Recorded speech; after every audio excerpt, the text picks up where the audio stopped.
What's up, guys? I got a question for you. What drives you? What drives you? Every single day, what drives you to do the things that you do? Whether it's go to the gym, whether it's go to church, whether it's go to work, whether it's spend time with your kids, whether it's eat, whether it's watch Netflix. I don't care what it is. Everybody's got different hobbies, different day-to-day activities, depending on their own lifestyle. My question is, do you know what drives you? So as human beings, we're emotional creatures. We're basically driven off of emotion. We have something called logic, yes, but we don't always use it. It doesn't always come to us right away. So we rely on emotion a lot of times. And that leads to us making irrational decisions. That leads to us just making just crazy decisions, or it makes us stay in the same place. It just drives us crazy. We're emotional beings, okay? With that being said, I was doing some thinking, and it can be easily simplified into two emotions: pleasure or fear. What I mean by that is, are you chasing pleasure or are you running from fear? Even one of the toughest guys that I've been watching on YouTube, often called one of the toughest men in the world, that dude, David Goggins, that dude's running from fear. Fear drives him every single day. And if you're like, no, Joseph, you're crazy. You're crazy. Listen up. Listen to his interview. He just did an interview recently on London Real, and he did a handful of interviews before that, all throughout this year and last year. What he says is, he talks to the interviewer, and he says, listen, this is what I visualize in my mind. I visualize me on my deathbed and me making my way to heaven. And when I get there, God, he's got this checklist.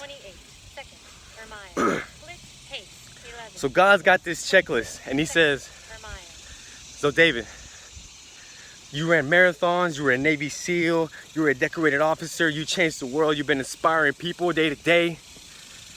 And then David is sitting there fat, 300 pounds overweight, and he's like, wait, that's not me. That's not me. I've been working at Ecolab for 60 years. I've been working at Ecolab for 20 years. I retired there. What are you talking about? And God's like, oh, no. That's what you could have been. Instead, you took this other route. You decided to become an Ecolab employee. You decided to spray for cockroaches and live way down there. And just that vision alone that he has imagined in his mind, that shit drives him. That drives him every single day. That's what gets him going. So my point is, fear isn't always a bad thing. That don't mean you're a coward.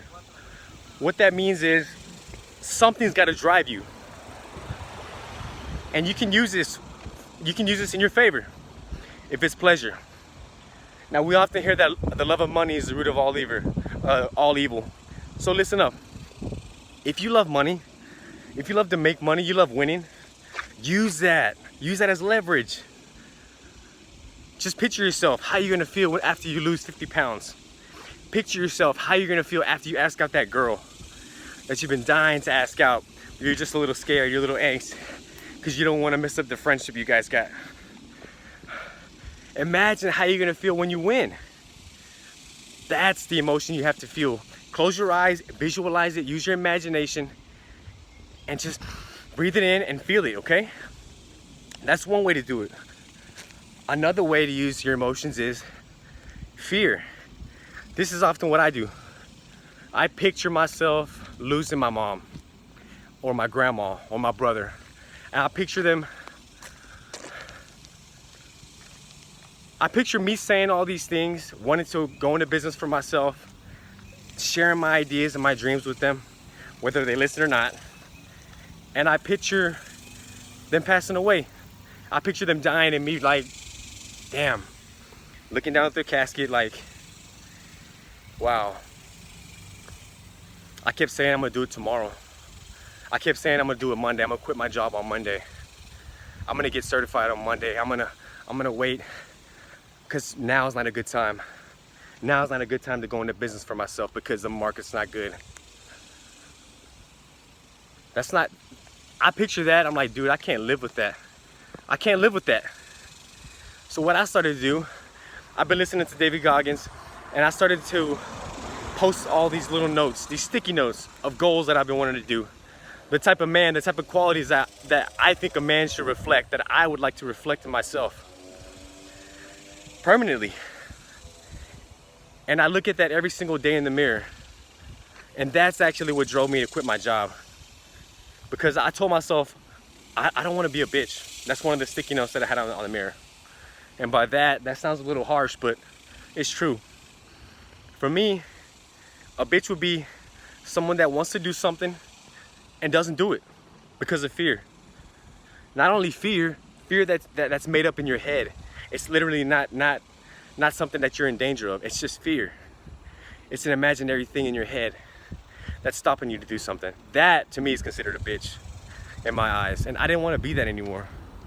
So what I did was I finally put my 2 weeks notice, and I finally quit my job. They ended up letting me go, by the way. So, but anyways, so right now, that's what's driving me right now. At the same time, I love to win. I hate losing. I don't like to lose. And then when I lose, I try to learn from it.